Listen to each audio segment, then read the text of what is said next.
Welcome again, students and dear friends. As we have discussed different topics of dimensioning, like what is dimensioning and the placing system of dimensioning and the units. Now we will see the rules for dimensioning. The rules for dimensioning will be explained one by one. So first we will see that how can the rules be applied. تو دیکھتے ہیں پہلے number پہ ہمارے پاس آ جاتا ہے کہ کسی بھی آبجیکٹ کی ہم جب ڈائمنشننگ دیتے ہیں ڈرائنگ شیٹ کے اندر، تو ڈائمنشننگ کے لیے لازمی یہ ہے کہ ایک آبجیکٹ ہے، فار ایگزامپل ایک آبجیکٹ ہے، اسی آبجیکٹ کو میں یہاں پہ کنسیڈر کر لیتا ہوں سارے اپنے اس رولز کو ایکسپلین کرنے کے لیے۔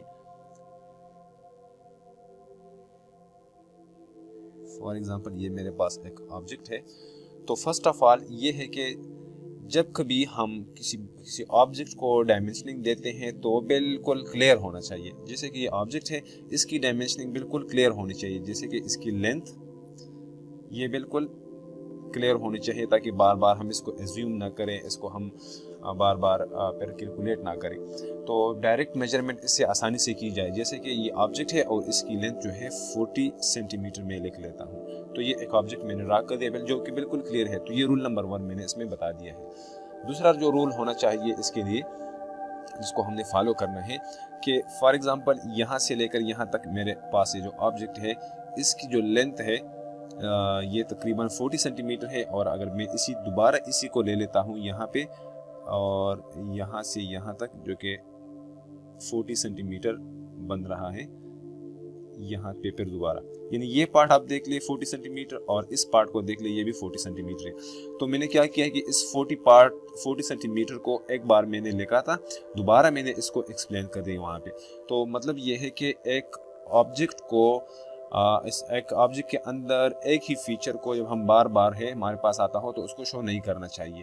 جیسے کہ ادھر 40 سینٹی میٹر لینتھ میرے پاس بن رہی تھی، تو دوبارہ میں نے 40 سینٹی میٹر لینتھ کو شو کر دیا، جو کہ اس طرح نہیں کرنا چاہیے۔ تو رول نمبر 1 میں کیا تھا؟ رول نمبر 1 تھا، اس کو میں لکھتا ہوں رول نمبر 1۔ تو رول نمبر 1 میں یہ تھا کہ ایک آبجیکٹ کو بالکل کلیئر ہونا، ڈائمنشن کو کلیئر ہونا چاہیے تاکہ اس میں بار بار کیلکولیشن کی ضرورت نہ ہو۔ ڈائمنشن شوڈ بی کلیئر تاکہ کیلکولیشن ہمیں نہ کرنی پڑے، بار بار کیلکولیشن سے ہم بچ جائیں۔ ٹھیک ہے، دوسرا ہے ہمارے پاس کہ ایک بار جب ہم ڈائمنشننگ دیتے ہیں ایک سائٹ کو، رول نمبر 2، تو ڈائمنشننگ جب ہم دیں گے تو بار بار اس کو ریپیٹ نہ کیا جائے، ریپیٹیشن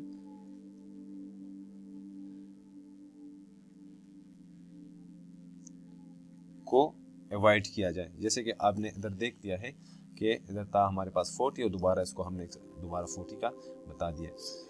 اور تیسرا جو رول ہے کہ یہ جب ہم ڈائمنشن لائن ڈرا کریں گے وہ اس طرح پوزیشن پہ ڈرا کرنی چاہیے کہ بالکل وہ کلیئر ہو۔ کہیں پہ بھی اگر ہم ڈائمنشننگ کرتے ہیں تو وہ بالکل جیسے کہ یہ ایک آبجیکٹ ہے، اس کے اندر ہم اگر دیں گے تو یہ ٹھیک طریقے سے نہیں آئے گا، تو میں کیا کرتا ہوں یہاں پہ اور ادھر یہاں پہ اس کو لے لیتا ہوں۔ تو یہ ہے ڈائمنشن ایکسٹینشن لائن یہاں پہ اور ایکسٹینشن لائن یہاں پہ، تو آپ دیکھ سکتے ہیں کہ یہ میں نے کلیئر کر دیا ہے۔ رول نمبر 3 مین visibility, clear visibility. Roll number 3 clear visibility.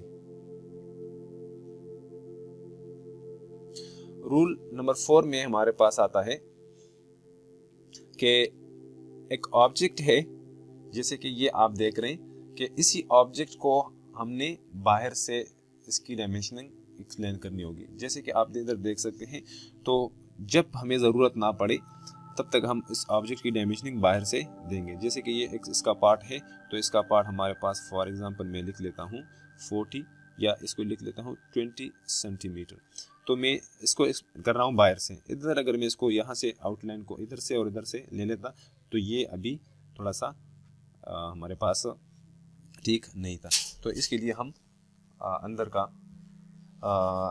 یہ جو پارٹ ہے یہ نہیں لے سکتے۔ اچھا اس کا میں لکھ لیتا ہوں